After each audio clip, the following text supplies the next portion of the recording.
nos disponemos a abrir un nuevo tema que tú has puesto, Señor, y queremos que ha sido Santo Espíritu trayendo esta convicción a la vida del profeta Ageo. Te pedimos la iluminación de tu Santo Espíritu. Danos responsabilidad a todos, tanto el que expone tu palabra como el que va a oír tu voz, porque ambos somos llamados a hacerlo con reverencia, por humildad, dependiendo de tu Santo Espíritu, en el nombre de Cristo Jesús. Amén. Pueden sentarse. Amada Iglesia, en este mes quiero que hablamos juntos un libro, y yo no sé si la tecnología nos hubiese ayudado, tal vez próxima vez en el lugar.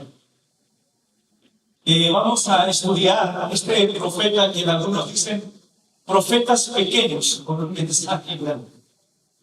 El libro de Ageo, o el profeta Ageo, solamente está compuesto de 2 capítulos. Y el bosquejo es rápido y sencillo. Tiene 4 profecías, las cuales voy a estar exponiendo de manera puntual. Es uno de los profetas llamados menores, y se le dice menores, no porque sea chaparrito, porque tenga mayor grado de importancia con los mayores. Se le dice menores en la tradición bíblica porque su mensaje es corto, pero no por ello impactante. El profeta Ageo escribe alrededor del año 520 a.C. y cuando él escribe, ya hay un pueblo que ha regresado de 70 años de cautiverio. Viene un primer grupo encabezados por un hombre llamado Zorobabel.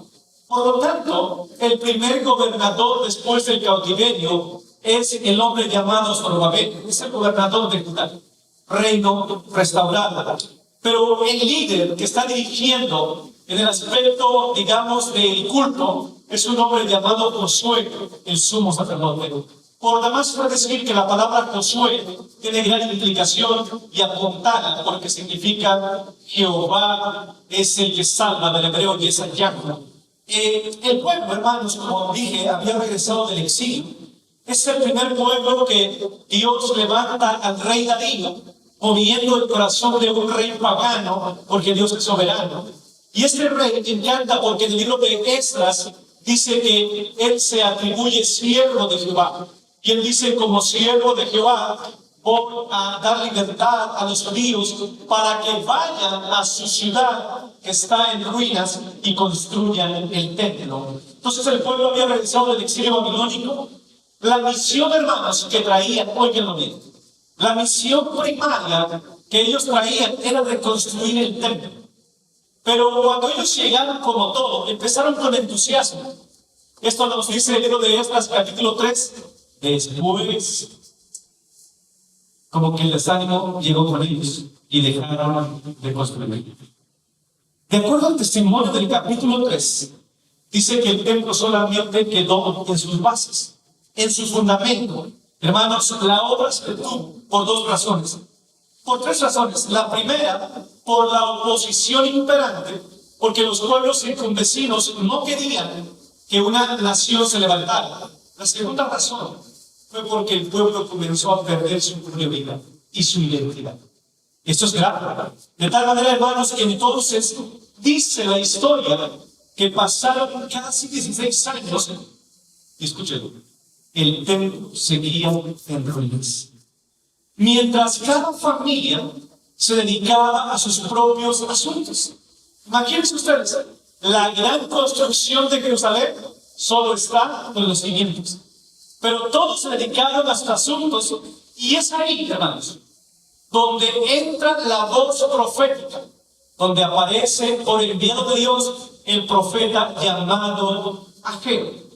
Y hermanos, el mensaje de Ageo consistió en 4 profecías únicamente, pero fueron suficientes bajo el poder de Dios para despertar al pueblo de su ignorancia espiritual y también de su pereza espiritual. Hermanos, déjenme decirles rápido el mensaje de Ageo. Es claro. Cuando el pueblo de Dios descuida su casa, muestra que se ha olvidado de Dios. Repito, ¿Cuál es el centro? ¿Cuál es el mensaje de los dos capítulos de Ageo? Cuando el pueblo de Dios descuida su casa o el templo, en realidad se ha olvidado de su Dios y tiene un desorden en sus prioridades.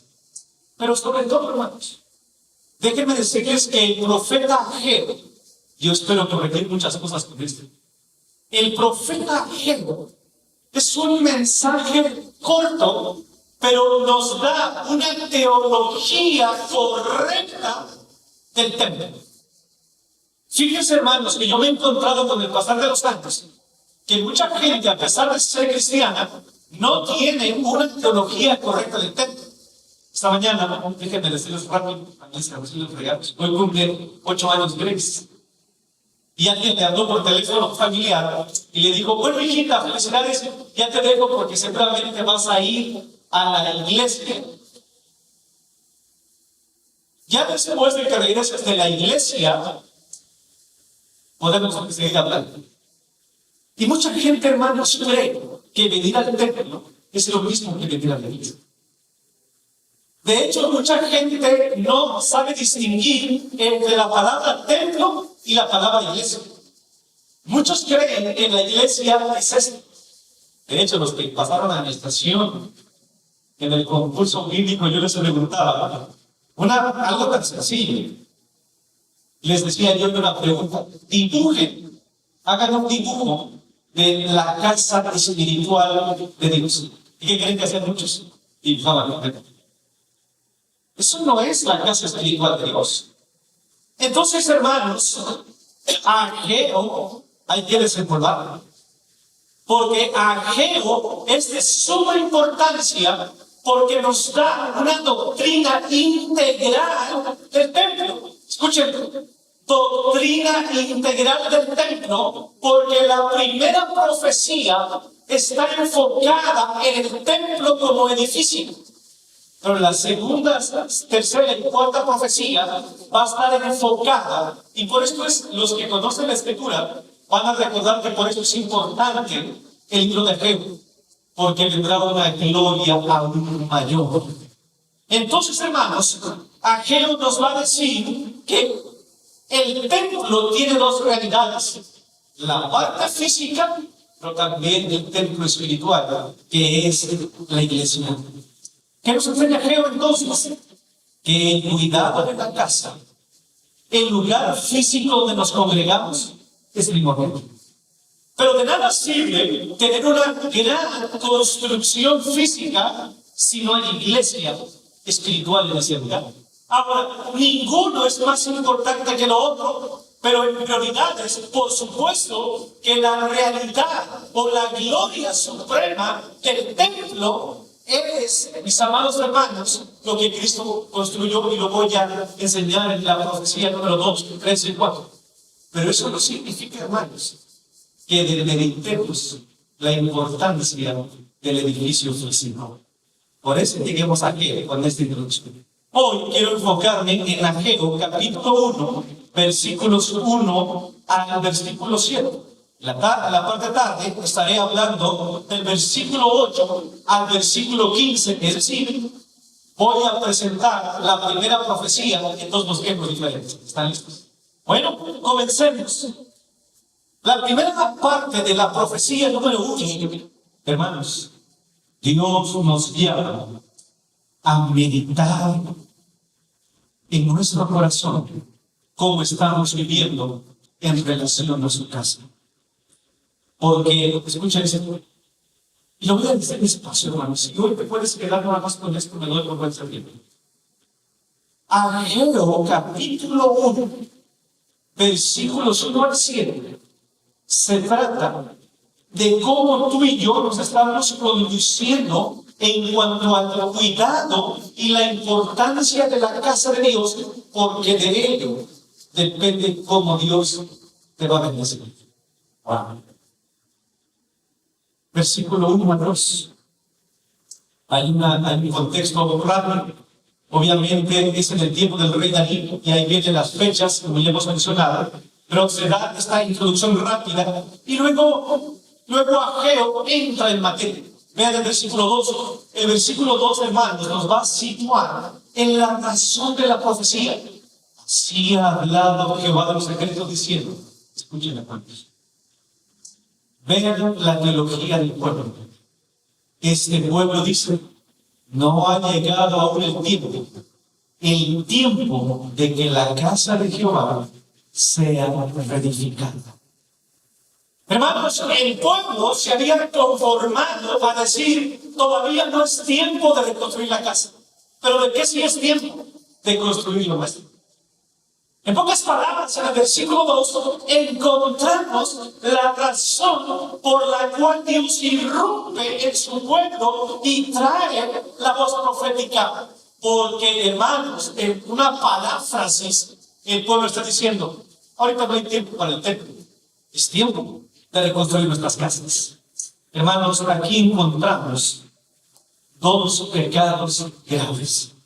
El primero de ellos, hermanos, es que el pueblo está perdiendo su identidad.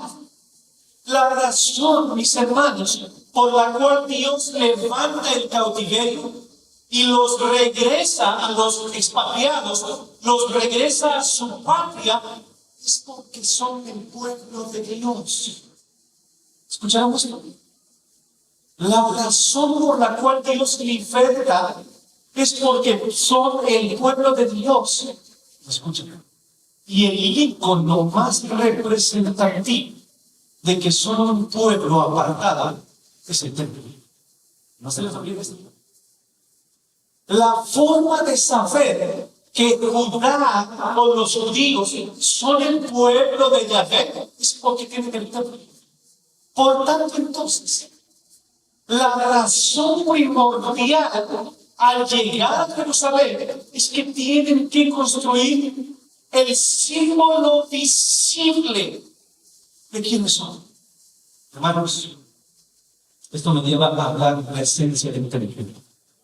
Hermanos, cuando Dios aparta de todas las naciones a una nación, escuchen, dice, yo quiero habitar con ustedes.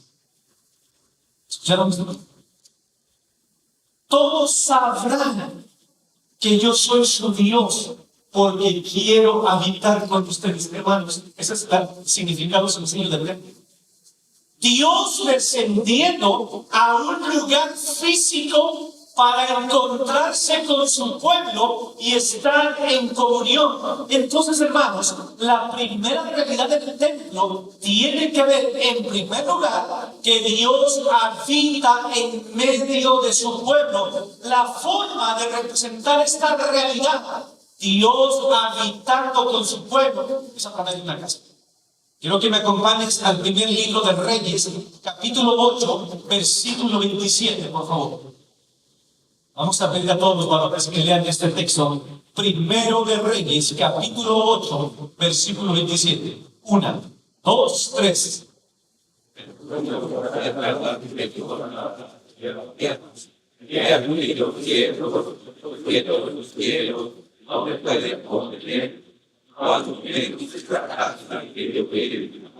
¿Alguien sabe el contexto de este pasaje? Es el momento en que se va a consagrar el templo. Pero Salomón le pregunta a Dios y Dios le dice al pueblo, ¿será que un lugar me puede contener? La idea es esta. Por supuesto, hermanos, que no hay un lugar físico. Ni siquiera la tierra misma podría contener a Dios. ¿Escucharon esto? No hay un lugar en el cosmos que pueda contener la grandeza de Dios. Sin embargo, Dios, desde el principio de la creación, ha querido escoger algún lugar para manifestar parte de su gloria. Dice Dios, Salomón, el templo que estamos a punto de estrenar y dedicar no podría contener mi gloria. Sin embargo, voy a traer mi gloria a este lugar. Y en ese momento, hermanos, vino un fuego y un terremoto, porque la presencia de Dios descendió. ¿No era lo mismo que sucedió en el tabernáculo? Dios le dijo, construyan un lugar y habrá un lugar donde de manera específica yo descenderé para que todas las naciones vean que mi presencia está con ustedes tienen que hacer un templo. Por eso, mis amados, Dios mandó a construir un tabernáculo. Fíjense, el tabernáculo y el templo. A mí me gusta la Biblia. Escuchen. El tabernáculo y el templo es el lugar donde Dios hace contacto con la tierra. ¿Escucharon usted? Es el lugar donde Dios desciende para estar con su pueblo. Y cuando Dios desciende en su templo, su pueblo responde en adoración, como un reconocimiento de estar en la presencia de Dios. Vayamos a Esdras, capítulo 13, versículo 10 y 11. Ahora, hermanos, enseñen a los varones, porque son más normales. Esdras, capítulo 13, versículos 10 y 11, hermanos, por favor. Esdras, capítulo 13, versículo 10 y 11, hermanas, la carta 13, 1, 2, 3.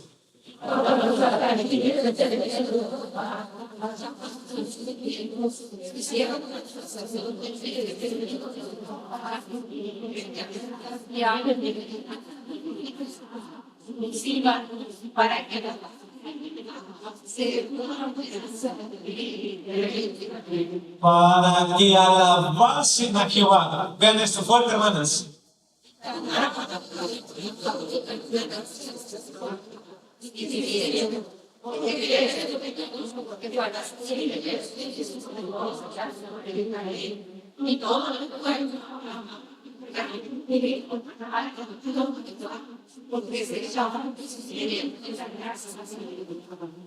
Hermanos, Dios está en todas partes. A Dios lo podemos adorar. Pero ven lo que dice el Salmo 133. Mirad cuán bueno y cuán delicioso. Qué fresquito.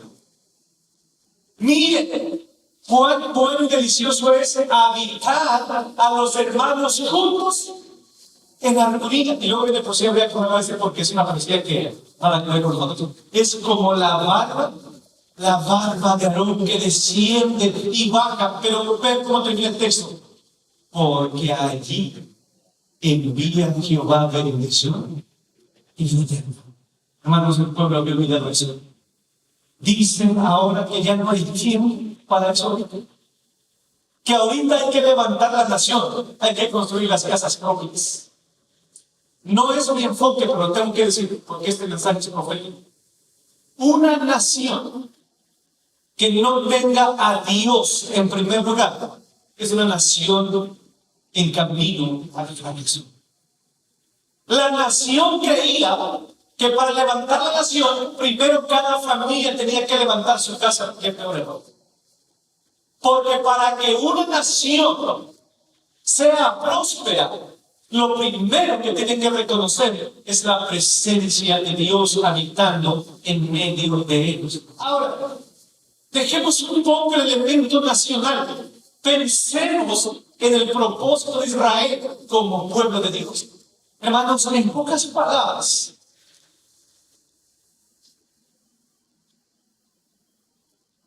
el pueblo estaba diciendo, no me preocupo por el culto a Dios.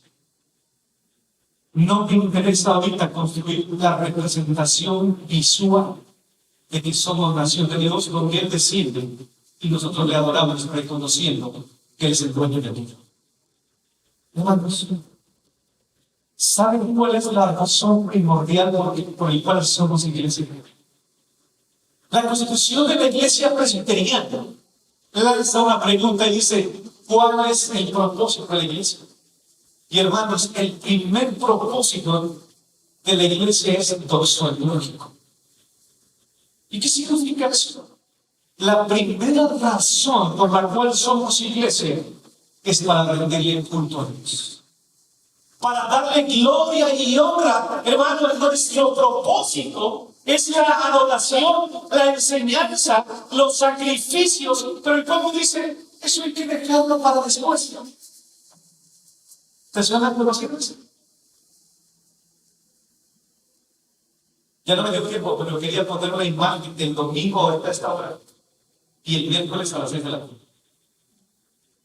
Ahí está el punto.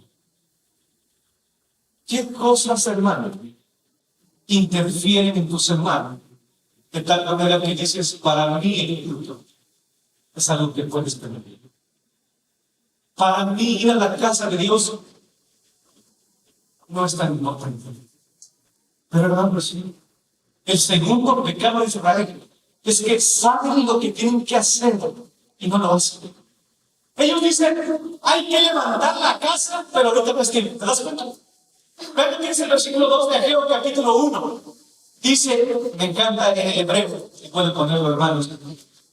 Vean lo que dice el versículo 2. Hacía este pueblo dice, vean, no ha llegado aún el tiempo. Esta mañana en la escuela de formación cristiana usamos un término procrastinar. ¿Y saben qué significa ese verbo? Significa dejar de hacer las cosas en su momento y dejarlas para después. Mañana. Hermano, dijeron, sabemos que hay que levantar el lugar de adoración, pero en el hebreo me encanta porque dice, no ha llegado el tiempo. En pocas palabras dice, ahorita no es momento, no ha llegado la oportunidad. El pueblo veía el cuidado de la casa de Dios como segundo lugar. Santiago 4:17 dice que hay un pecado. Hay de aquel que sabe hacer lo bueno y no lo hace de eso. Pecado. No dejes para mañana, dice la teología popular, no dejes para mañana lo que puedes ser. Pero sobre todo, hermanos, cuando nos hemos alejado de nuestro propósito, siempre habrá excusas. ¿Por qué no vienen al culto? ¿Por qué no regresamos al culto? ¿Qué hay en tu cabeza en este momento? Es que no da el tiempo. Es que no. Miren, hermanos, siempre habrá excusas para no invertir en la obra de Dios. Falta de tiempo, economía difícil, prioridades familiares y hasta noviazgos, ¿no? Es que Dios dice que primero hay que amar a la familia. Primero lo nuestro. Falta de tiempo.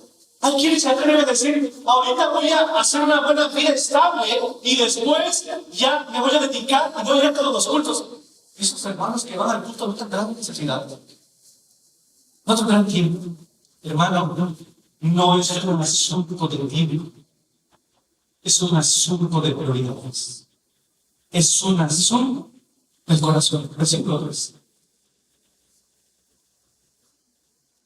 Hermano, Dios no puede permanecer pasivo ante la indiferencia de mi pueblo. Entonces vino palabra de Jehová por medio del profeta Ageo diciendo, versículo 4. Wow. ¿Pueden ver esto, hermanos? 1, 2, 3.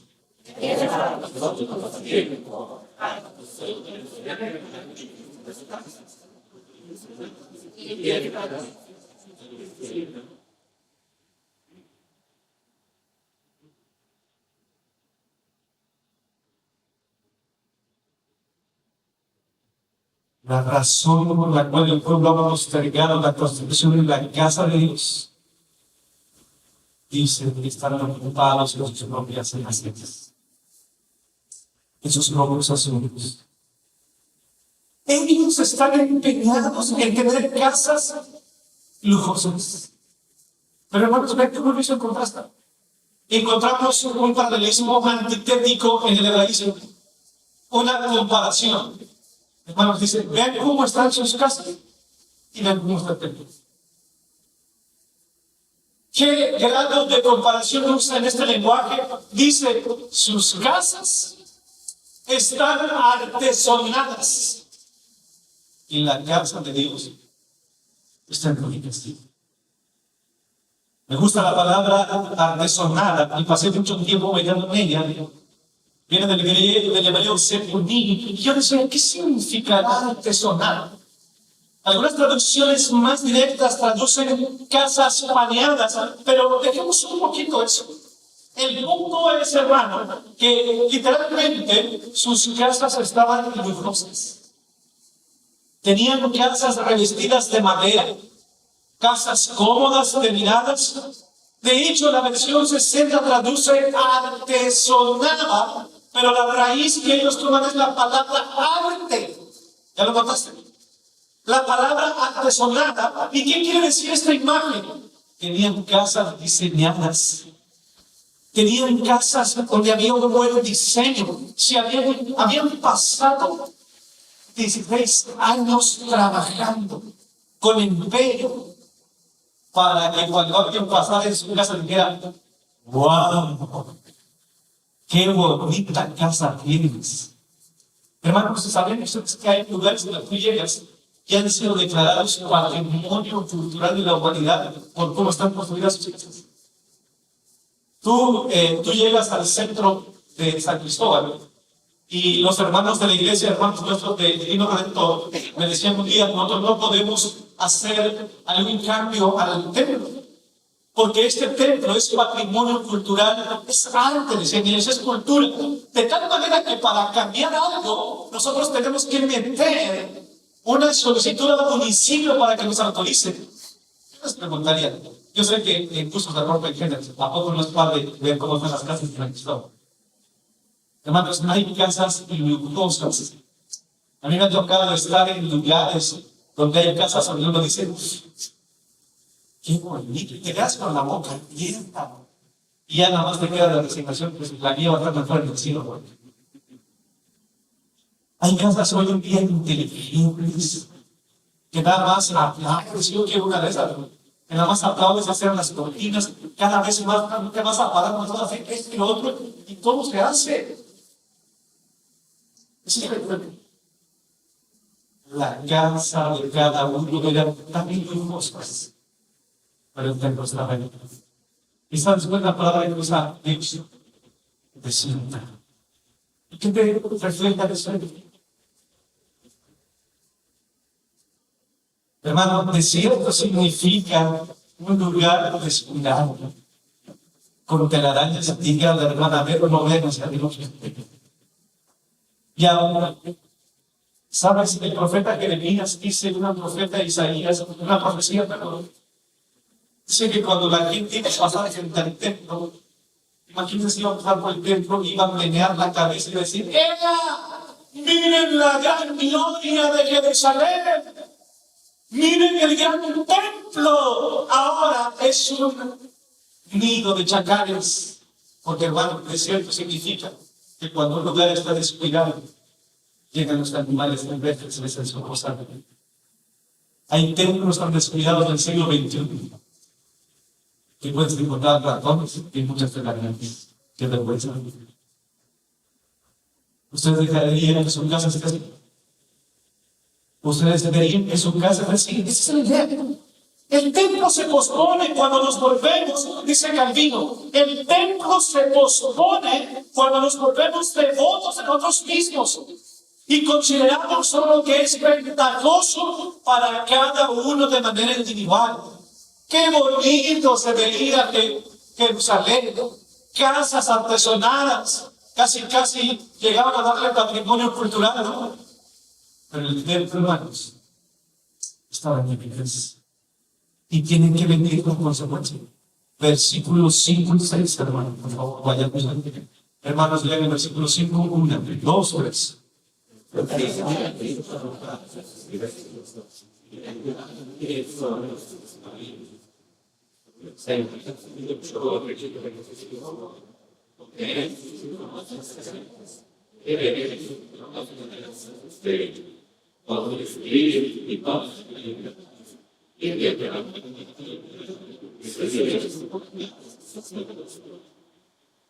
Dice el Señor, háganle una pausa.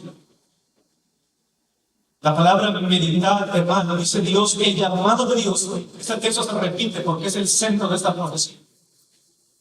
La palabra meditar aparece 2 veces y así ha dicho yo.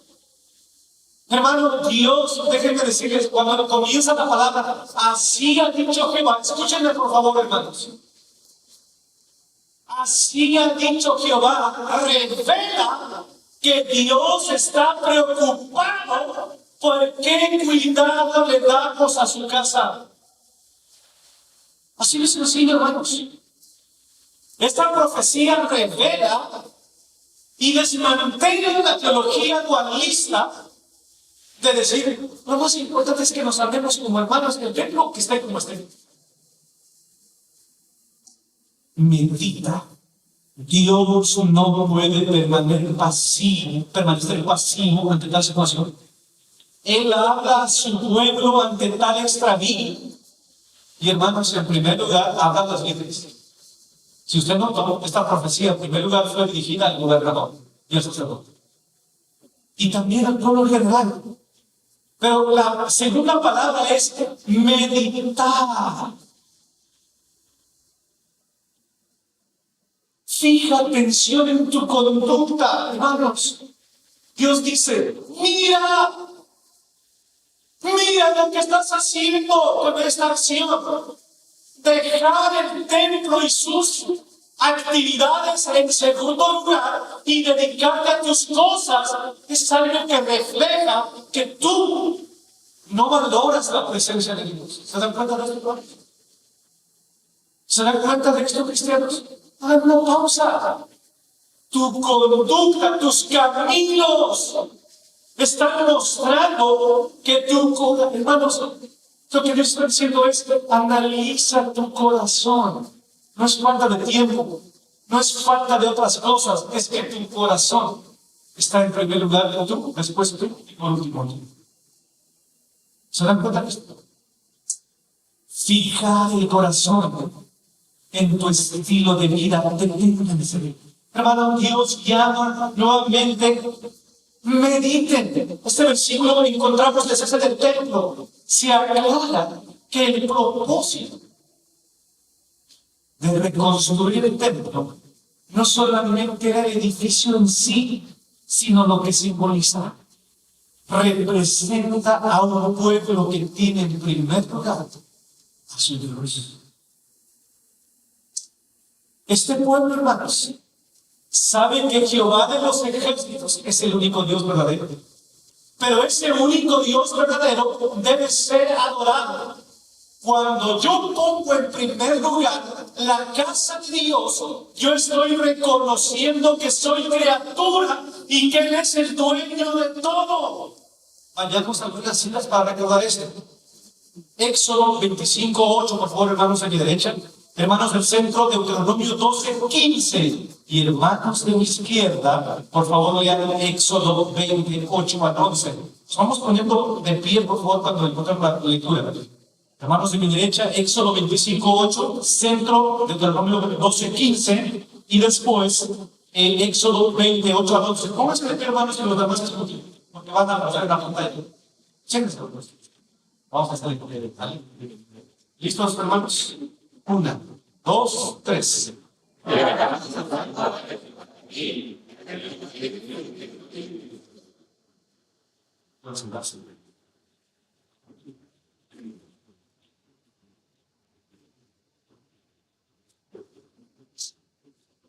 Deuteronomio 12:15.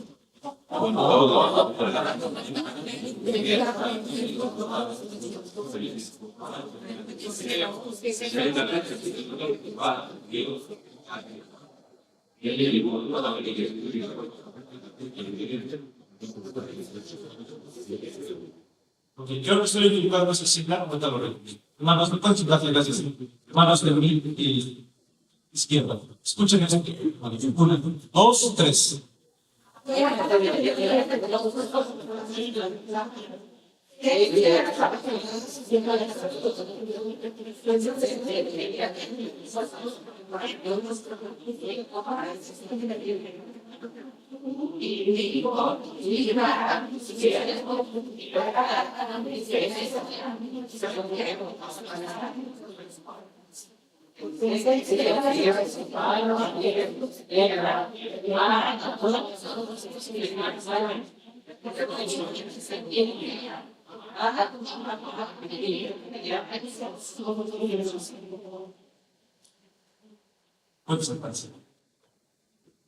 ¿Saben cuál es este mandamiento? Guarda el día de reposo. Hermanos, guardar el día de reposo es un principio vigente. Significa reconocer que Dios es el dueño de todo. Y este día es día de la oración. Hermano, eso es la esencia. Esa es la esencia de venir al templo. Cuando yo no vengo a la casa de Dios, cuando yo no vengo y no es prioridad el templo, yo estoy reconociendo. Hermanos, ¿cómo los demás van a entender que este día es día santo? Si nosotros mismos con nuestra actitud, con nuestra forma de cuidar el templo, los demás hermanos, este día todos tienen que ver que este día le pertenece a Dios y hay Dios que necesita ser adorado, que debe ser alabado. Hermanos, los no cristianos, a mí me encanta, porque hace algunos años que recién llegamos a Tuxtla, alguien me dijo algo muy cierto. Pastor, cuidado si va a comprar sus cosas el domingo, porque aquí en Tuxtla el domingo se cierra todo. En realidad el domingo no se debería hacer absolutamente nada. Debería ser el día para venir ¿a dónde? A la casa de Dios. Porque estamos mostrándole a los no cristianos, a los paganos, que allá nos deciden para ser amados, ser reconocidos. Cuando un cristiano o un creyente o un hijo de Dios no tiene en primer lugar la casa de Dios, van a haber consecuencias. Porque no se trata de ser religioso, de venir nada más acá, sino que estamos comprendiendo que el templo y el día de reposo, el día del Señor, debe venir como un reconocimiento del corazón que representa que el primer lugar en mi vida es Dios. Pero cuando yo no tengo, hermano, voy a ser claro y contundente, cuando Dios no es el centro de mi vida, nada me va a servir. Es lo que dice, y lo voy a desglosar en 3 maneras. Dice el Señor, ¿saben por qué siembran mucho y recogen? Dios no permitirá que no haya fruto, que nada te rinde. Cuando Dios no es tu prioridad, cuando Dios no es el centro, el Señor ya no bendecirá la obra de tus manos como una manera de mostrar que la causa de tus males es el desprecio por su casa. Hermanos, el abandono de la casa de Jehová, lo cual implica un pecado del corazón, postergar a Dios en segundo lugar. Escuchen, hermanos, no vamos a prosperar. Deuteronomio 18, 15 al 17. Que vayamos a leer. Deuteronomio 28, 15 al 17. Vayamos rápido. Pero acontecerá, escuchen, si no oyeres la voz de Jehová tu Dios, para procurar cumplir todos sus mandamientos, uno de ellos es acuérdate del día en el reposo para santificarlo, ni sus estatutos que yo te mando hoy. ¿Ven qué bien, hermanos? Vendrán.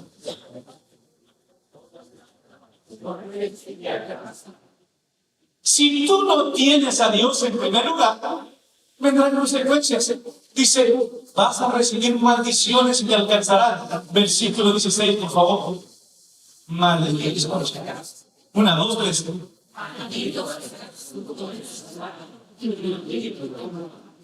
Dicen que David fue capitalista, ¿no? El padre del capitalismo. Pero con el pasar del tiempo, nuestras formas de sobrevivir ahora van a ser en la industria. Y me encanta porque Dios es una palabra inspirada de Dios. Dice, maldito será tu trabajo en la industria, pero también en el campo. Versículo 17.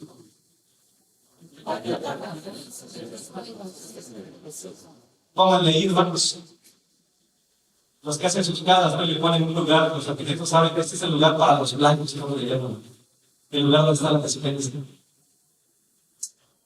Pero también, hermano, si Dios es el segundo lugar en tu vida, maldita será tu canasta y tus cosas para comer. Josué 1:8 que llegó. Josué 1:8 lo que podemos decir 1, 2, 3.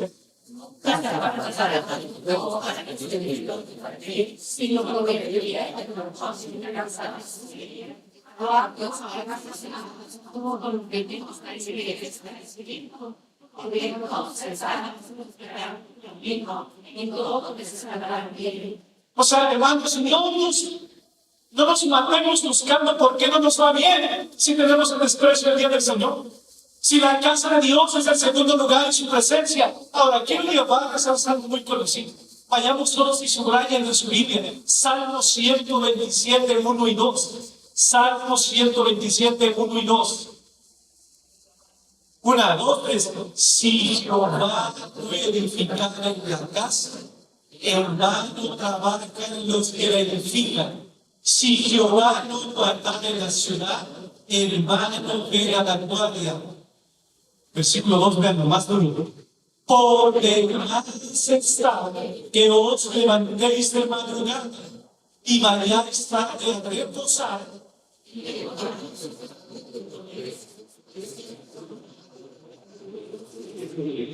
Ay, me puede decir, pastor, pero a ti te va muy bien.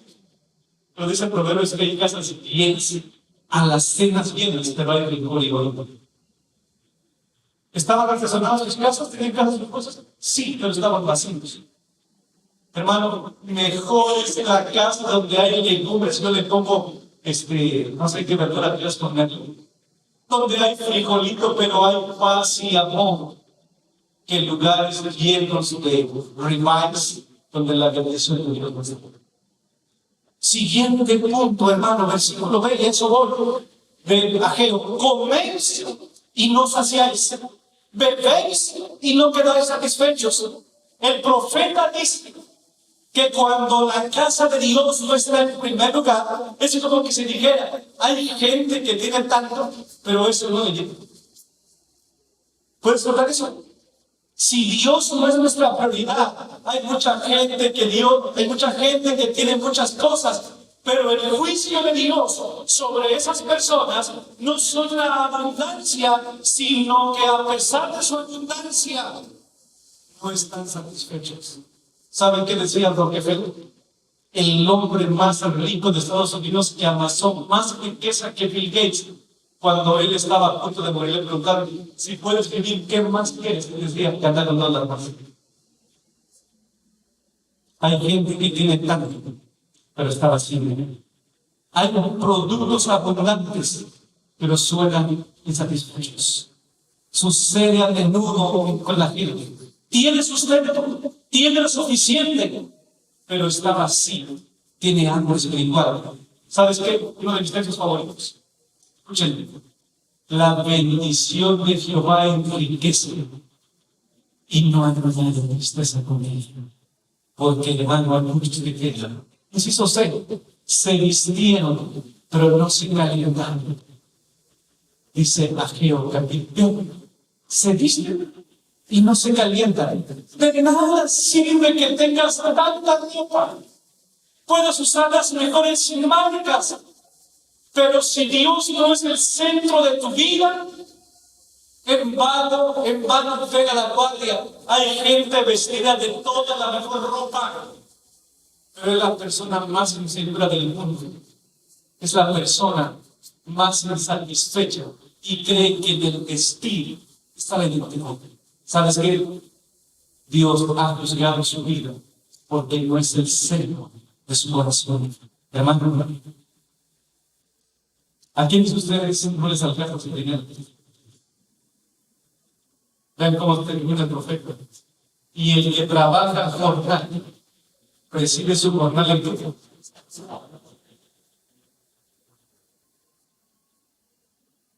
Hermanos, cuando abandonamos la casa de Dios y la adoración pública de nuestra prioridad, tu dinero no te va a retener. Tu dinero no te va a retener. Cuando Dios es tu centro, no te va a faltar nada ni lo vas a disfrutar y no servir. Pero cuando tú tienes olvidada el culto de la casa de Dios, Dios va a traer maldición sobre tu dinero. Más adelante el Señor dice, yo voy a detener la siembra y la lluvia. Hermano, ¿por qué quieren ustedes fijarse? No se metan en problemas porque el mundo está como está por una sencilla razón. Porque han olvidado a Dios. Hermano, hay un hombre en Europa que ya hizo un búnker donde según él está guardando ya tiene productos guardados para 27 años, porque él sabe que el mundo se está acabando. ¿Quién creen que trae el juicio?